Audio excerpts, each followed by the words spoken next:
Coming up after the break, we'll talk to a representative from the Minnesota Nurses Union to see where things go from here between the nurses and Twin Cities hospitals.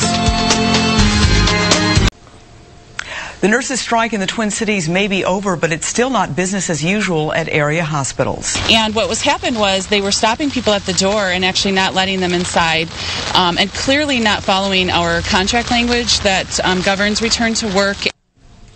After the strike ended at 7 Friday morning, 14 hospitals notified nurses that they may not be needed immediately after the strike. That morning, about 60 nurses were turned away at Abbott Northwestern. 32 were turned away at Children's Hospitals.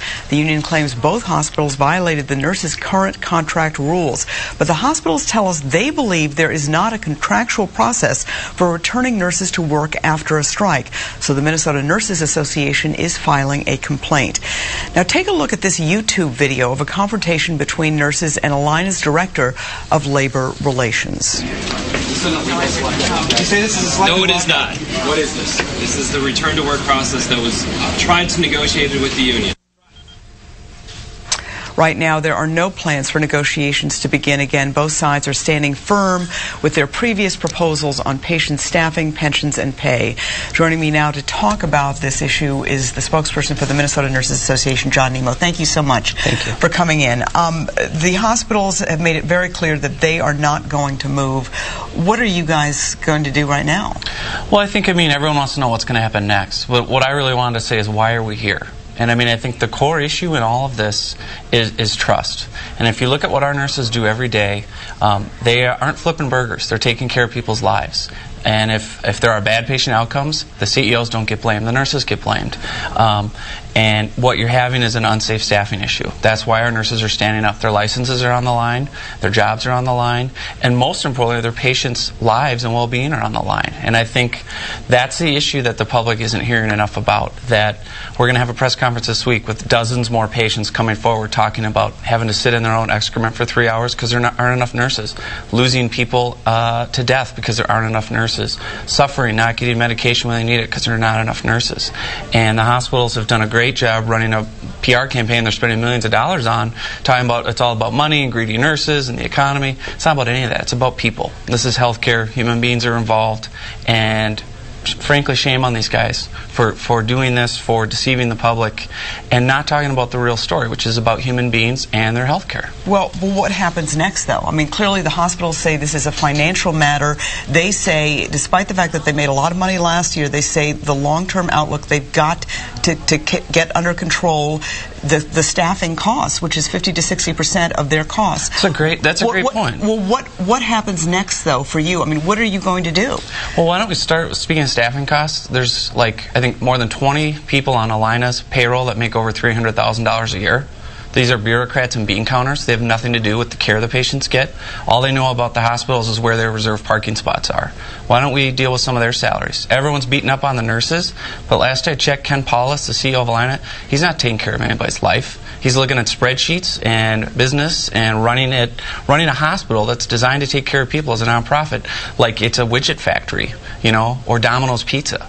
But the reality is what's going to happen next, Esme, is our nurses are going to regroup. They're meeting this afternoon. They're going to decide what to do next. We've got more and more patients and members of the public wanting to tell their side of the story, because the hospitals can keep smearing our nurses and saying that 12,000 of us are lying about the staffing issue.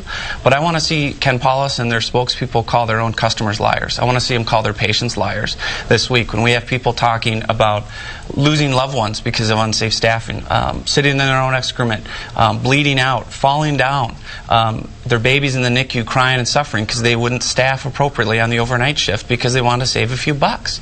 This is ridiculous. It needs to stop. Well, are nurses willing to go out on an open-ended strike? I've talked to a lot of nurses. Many of them have spouses who've lost their jobs or taken pay cuts. This is a very tough decision. That seems to be the only weapon that you guys have. You know what?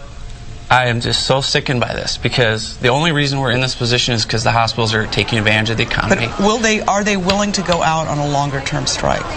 Nurses are in this for one reason only, to take care of their patients. They have been forced to this point. We're going to be meeting this week to talk about the next avenues, and frankly, it's just, I want the public to hear these stories that we're going to tell this week from their own patients, because, Esme, if it was you or if it was your loved one in the hospital sitting in your own excrement or bleeding or dying, that's not okay. And if nurses have to go on strike for this, then support them. They're whistleblowers. They're not greedy CEOs. They're nurses. And I'm just so tired of the criticism we're getting and the slanted media attention, making it all about numbers. And the hospitals are doing a great job with their campaign. I don't think the media attention has been slanted. I think it's been balanced. I know certainly. Well, you have done a great job. Yeah. No, but I think overall, I think it's been responsible coverage. Yeah, I mean, they've told both sides. The board. And I think where our nurses are frustrated is maybe even more on the paid advertising, that the hospitals are spending millions of dollars on these radio buys and front page ads, and every report leads with, well, the nurses, it's all about these wages increases, and it's like, it's not. That's a bargaining chip. That's something we negotiate on. That has nothing to do with it.